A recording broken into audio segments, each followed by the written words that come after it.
Hi there. How do you handle business or your professional problems? Tension, pressure.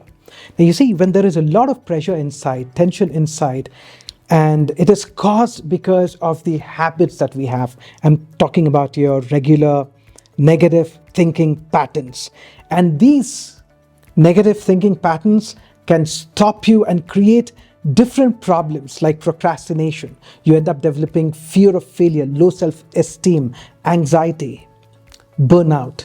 You will have difficulty in decision making. Think about it for a moment. You might end up having strained relationships and business performance. How do we handle this? You see, this video, I'm going to talk about the 7 mistakes or the 7 problems that business people, entrepreneurs have today, and how you can handle these effectively and replace these negative habits with more empowering ones. So what are we looking at in this session? Number 1, harsh self-criticism for mistakes. Do you criticize yourself harshly whenever you commit a mistake, a business mistake, or setting unrealistic standards, focusing only on flaws, fear of failure, procrastination due to perfection, avoiding challenges, and comparing yourself unfavorably to others? Now, these are the 7 challenges that most of the business people have. And in this session, we're going to take these challenges and see what kind of belief these challenges create and how to replace that negative belief with a more positive, empowering one. So let's begin.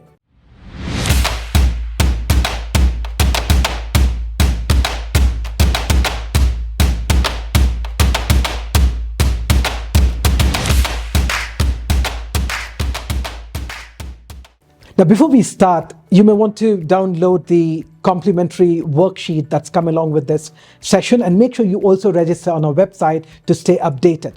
Let's begin. So the first problem that we have is harsh self-criticism for mistakes. And the self-talk, the belief that runs this is, you say something like, I failed to secure funding for my startup. I am just not cut out for this entrepreneurial journey. Now, you see, there is an event that has happened. You failed to secure funding for your startup, right? Because this event happened, you follow it up with a conclusion. That is, I am not cut out for this entrepreneurial journey. Both together will stagnate you, stop you, or maybe push you off the track, the entrepreneurial track.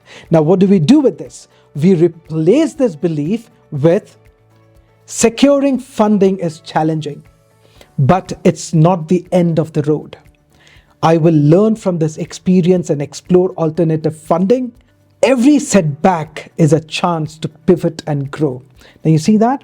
The moment you replace, you see every action that you take, if it doesn't give you the desired result, it's a chance to pivot and grow. It's a chance for you to change the direction. And when does that happen? When you embrace flexibility, right? When you say, I'm going to do everything in my power to remain flexible and keep moving towards my desired outcome. So what if I did not achieve what I wanted now? Eventually, I'm going to get there. So that's how you replace. And number 2, setting unrealistic standards.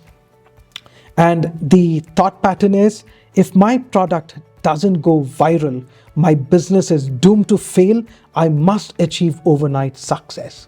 Now, this is especially for youngsters, people in their 20s, late 20s or early 30s, where you're looking at role models that scream at you and say in your imagination that overnight success is possible. You got to do it. Now, you see, replacing this belief with this idea will help you grow as an entrepreneur. Now, you need to replace this with, building a successful business takes time and effort. I will focus on creating value for my customers and steadily growing my brand.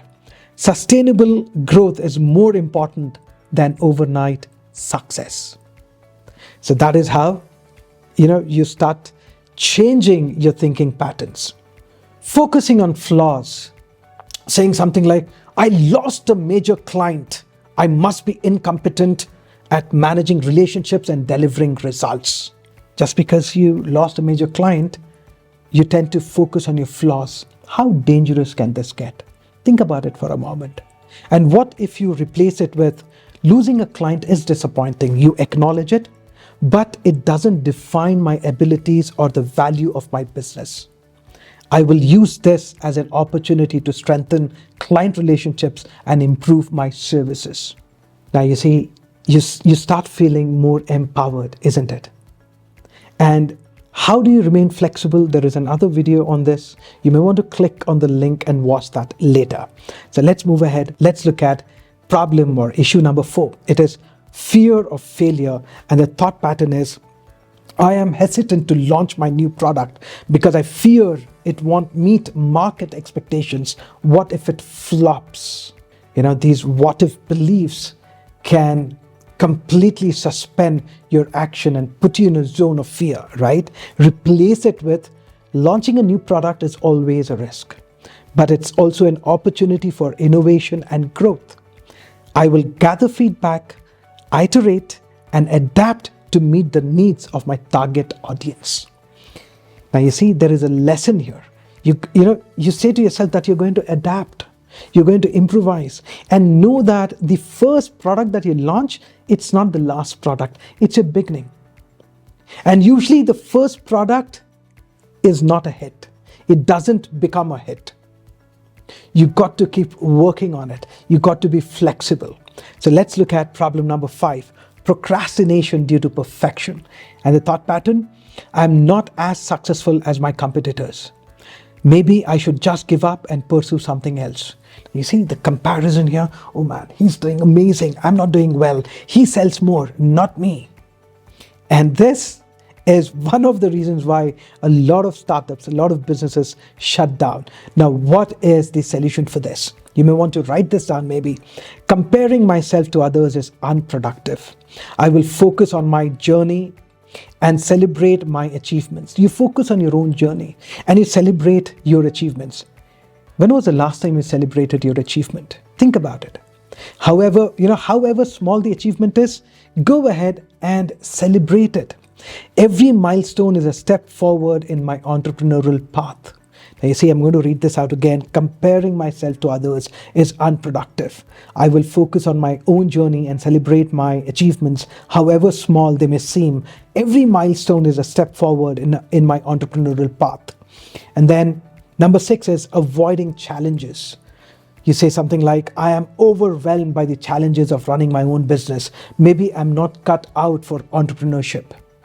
Now you feel overwhelmed by the challenges of running your own business. You got to take care. Maybe, you have a small team. You feel that you got to take care of your team. The operations, the sale, the after-sale service, the marketing campaigns. You're the CEO and you're the watchman. When this happens, you do feel overwhelmed. But then when you say, running a business is challenging, but I am capable of overcoming obstacles and finding solutions. I will seek support from mentors, learn from failures, and keep pushing forward with determination. Now you see, this belief says that you just can't keep doing what you have been doing. That leads to burnout, and that leads to old results and eventual failure. It encourages you to become a learner. Seek mentors, seek coaches, seek consultants, go to the experts.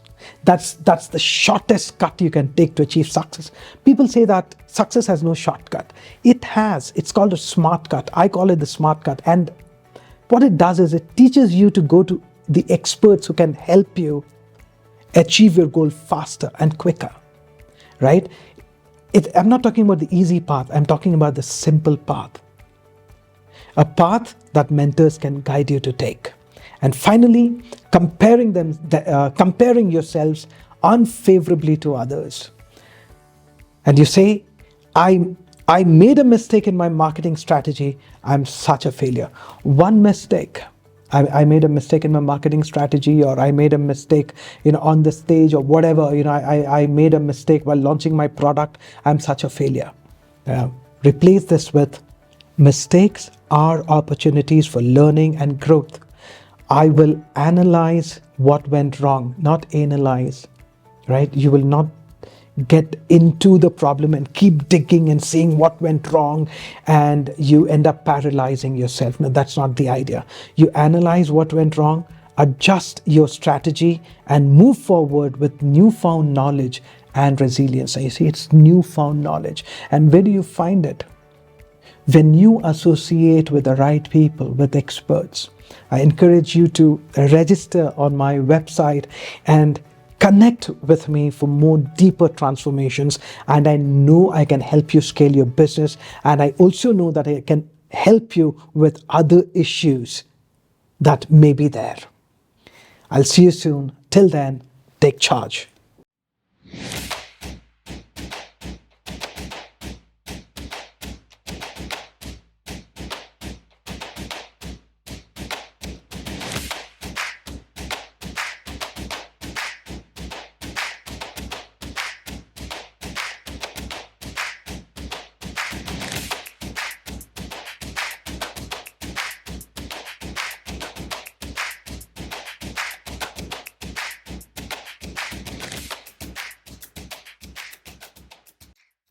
Workshop taken by Ahmed Muhammad is of very high order, and it's much useful to the personal development of each person.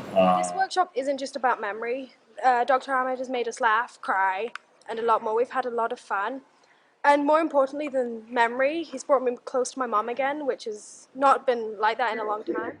मैं doctor Ahmad का जो ये workshop join किया है, मैं बहुत खुश हूँ. मेरे बच्चों में ग्रेट इम्प्रूवमेंट फील कर रही हूँ, और जो मैं कभी समझ नहीं पाई, सोच नहीं पाई, वो सोचने समझने की शक्ति और वो जो नया एक तरीका है या नई सोच उन्होंने हमारे अंदर डाली है, मैं उससे बहुत ज़्यादा इन्फ्लुएंस हूँ. So the main difference between the coaching classes and this is that the coaching classes teach you the material, but the MD sir over here teaches you how to learn the material. So I feel that learning how to learn the material is really very, very important to learn the material. So this program is worth it, and I have spent about 2.5-3 lakhs on coaching classes, but they are not up to the mark, and like a fraction of that amount is being paid to MD sir, and the results are 100 times better than what the coaching classes can do. मैं सबको ये बताना चाहती हूँ कि इतनी powerful class है कि अगर ये नहीं किया तो जिंदगी का एक बहुत बड़ा हिस्सा मिस कर दिया. मैं बता रही हूँ कि प्लीज ज्वाइन करो. Don't miss this opportunity.